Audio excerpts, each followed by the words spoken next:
কৃষক বন্ধুরা কেমন আছেন? আশা করছি ভালোই আছেন।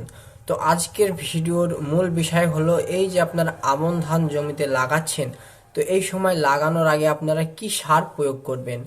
তো আপনারা ভিডিওটি না টেনে পুরো দেখবেন, আপনাদেরকে পুরো আমি এখানে একটি ধারণা দেওয়ার চেষ্টা করব, ঠিক আছে?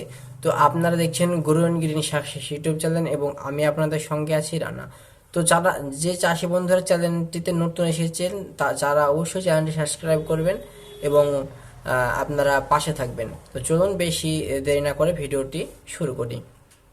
এবার বলি, আপনারা যারা এই সময় ধান জমিতে রোপণ করছেন তারা আপনারা অনেকে ভুলভাল সার এখানে ব্যবহার করে ফেলছেন অজান্তেই, ঠিক আছে? তো আপনাদেরকে সঠিক সারটি এখানে দিতে হবে। তাহলে কি হবে, পরবর্তী যে ধানের যে ফলন বা গ্রোথ, এই যে দুটোই আপনারা পরবর্তী সময়ে আপনারা ভালো দেখতে পাবেন, ঠিক আছে?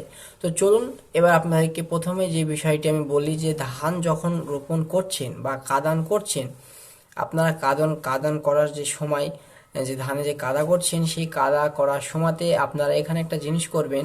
আপনারা এখানে মোটামুটি 1 বিঘা জমিতে 15 কেজি এখানে আপনারা খোল ব্যবহার করতে পারেন। খোলটাকে ভালো করে গুঁড়ো করে কাদানে আপনারা এখানে প্রথম দিন যে কাদানটি করবেন বা প্রথম প্রথম দিন যে কাদাটি করবেন সেখানে ছিটিয়ে একদম গুঁড়ো করে ছিটিয়ে দিবেন, ঠিক আছে? তারপরে কি করবেন, দুদিন যে পচান থাকে, 2 দিন 3 দিন এক একজন এক এক রকম ভাবে রাখে, ওই যে পচানটিতে খোলটি ভালো করে এখানে পচে যাবে, ঠিক আছে? এবার এটি গেল, এটি একটা বোনাস পয়েন্ট। আপনারা যদি এটি করেন তাও হবে, আবার যদি না করেন তাও হবে, কিন্তু যারা করবেন তাদের ফলন এবং গ্রোথ, ঠিক আছে, অতিরিক্ত যে শিকড় ছাড়বে এগুলো আপনারা একটু বোনাস পেয়ে যাবেন যদি এই খোলটি আপনারা প্রয়োগ করতে পারেন। তো চলুন এবার রাসায়নিক সারের দিকে এখানে যাওয়া যাক। তো প্রথমে আপনাদেরকে যেটি ব্যবহার করতে হবে সেটি হচ্ছে, আপনারা অবশ্যই ডিএপি ব্যবহার করতে পারেন এবং এখানে ডিএসপি, আপনারা যারা বাংলাদেশ থেকে ভিডিওটি দেখছেন তারা ডিএসপি ব্যবহার করতে পারেন তারা। এবং আপনারা এখানে আহ, অনেক যারা আরো অন্যান্য যারা ভাবছেন অন্য কোনো সার এখানে দেওয়া যায় কিনা, অবশ্যই দেওয়া যায়, ঠিক আছে? আপনারা মোটামুটি আমি বলবো ডিএপিটা বেশি ব্যবহার করবেন একটু। এবং আর যদি পারেন ইউরিয়া যে সারটি আছে সেটি আপনারা ওই যে খোল খোল দেওয়ার পরে আপনারা ওখানে ছিটিয়ে দিতে পারেন। এটি ধানের যে শিকড় এখানে বের হবে, সেখানে এই শিকড় যে কচি শিকড়গুলো বের হবে ওই শিকড়টি ইউরিয়াটি পেয়ে গ্রোথটা আরও এখানে ভালো দেখা যায়, ঠিক আছে? তো আপনারা এখানে ইউরিয়া ব্যবহার করতে পারেন। সেটি এই যে মেন যে সারের কথা বলছি, যেমন ডিএপি বলছি, এই যে সারের আগে এর সঙ্গে মিশিয়ে ব্যবহার করবেন না, এর চেয়ে আগে মানে খোল দিলেন, খোলের পরে আপনারা এটা ব্যবহার করবেন, ইউরিয়া সারটি ব্যবহার করতে পারেন। মোটামুটি কাঠায় 350 থেকে 400 গ্রাম আপনারা এখানে ব্যবহার করতে পারেন, ঠিক আছে? তো এখানে 350 থেকে এখানে 400 গ্রাম আপনারা এখানে ইউরিয়া ব্যবহার করতে পারেন প্রতি কাঠাতে।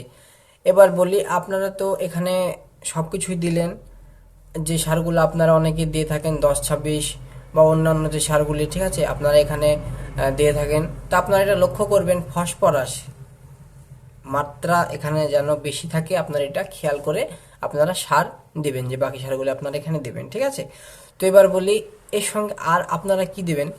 আপনারা এখানে একটা জিনিস ব্যবহার করতে পারেন, সেটি হচ্ছে টাটা র্যালি গোল্ড। এটি খুবই একটি জনপ্রিয় একটি অনুখাদ্য বলতে পারেন, ঠিক আছে? এইটি যদি আপনারা ধানের যখন কাদা করা হচ্ছে সেই মুহূর্তে আপনারা যদি এটি দিতে পারেন, মানে এই সারগুলির সঙ্গে মিশিয়ে এটি দিতে পারেন, তো আপনার ধানের গ্রোথটি এবং ফলনটি অধিক বেশি হবে। কারণ এতে মোটামুটি অনেক রকম যেগুলি দরকার একটি ধান গাছকে ছোট থেকে বড় করে ফল আনা পর্যন্ত যে জিনিসগুলি দরকার বা গাছের যে প্রয়োজনীয় জিনিসগুলি দরকার, প্রত্যেকটা জিনিসই এখানে খুব ভালোভাবে দেখতে পাওয়া যায়, ঠিক আছে? তো আপনারা এটি এখানে ব্যবহার করতে পারেন। এবং তার সাথে সাথে আপনারা এখানে হিউমিক অ্যাসিড ব্যবহার করতে পারেন, ফেলভিক অ্যাসিড ব্যবহার করতে পারেন, ঠিক আছে? এবার যদি বলি এটি একসঙ্গে কোথায় পাওয়া যাবে, তা আপনারা এখানে এমন একটি জিনিস ব্যবহার করবেন যাতে করে এই যে ফেলভিক এবং হিউমিক, ঠিক আছে, এই যে অ্যাসিডগুলি আছে সেগুলি 2-3টি অ্যাসিড যেগুলি আছে, যেটি খুব কার্যকর একটি জিনিস, সেটি আপনারা এখানে ব্যবহার করতে পারেন। আপনারা এখানে ইনজেক্ট ব্যবহার করতে পারেন। ইনজেক্টটিও খুব একটি ভালো মানের একটি জিনিস, মানে একটা যে হিউমিক এবং ফ্যালভিকের যে মিশ্রণ এখানে দেখতে পাওয়া যায়। একটি খুবই ভালো একটি জিনিস, আপনারা এখানে ইনজেক্ট ব্যবহার করতে পারেন।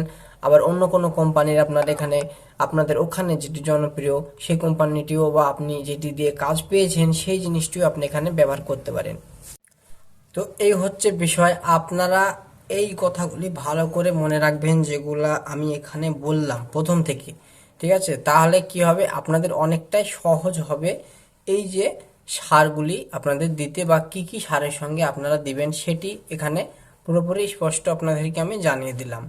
এবার যদি আপনারা আমার চ্যানেলটি ফলো করে রাখেন তাহলে পরবর্তী যে চাপান আপনারা দিবেন সেটা আপনারা কি দিবেন সেটা আমি ভিডিওতে তুলে ধরবো, এবং আপনাদের যে সারটি আপনারা দেবেন সেটি দেওয়াতে আমি একটু সাহায্য করতে পারি আপনাদেরকে, আমার নলেজটি আপনাদের সঙ্গে শেয়ার করে, ঠিক আছে?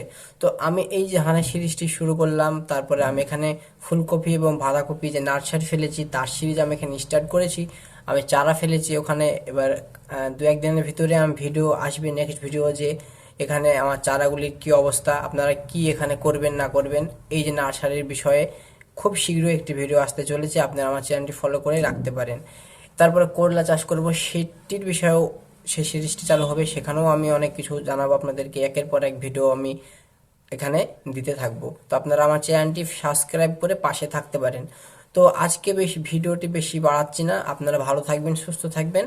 আর ভিডিওটি যদি ভালো লাগে একটি লাইক করবেন এবং আপনাদের মূল্যবান মতামতটি অবশ্যই কমেন্টে জানাবেন। তো ভালো থাকবেন, সুস্থ থাকবেন, দেখা হচ্ছে অন্য কোনো ভিডিওতে।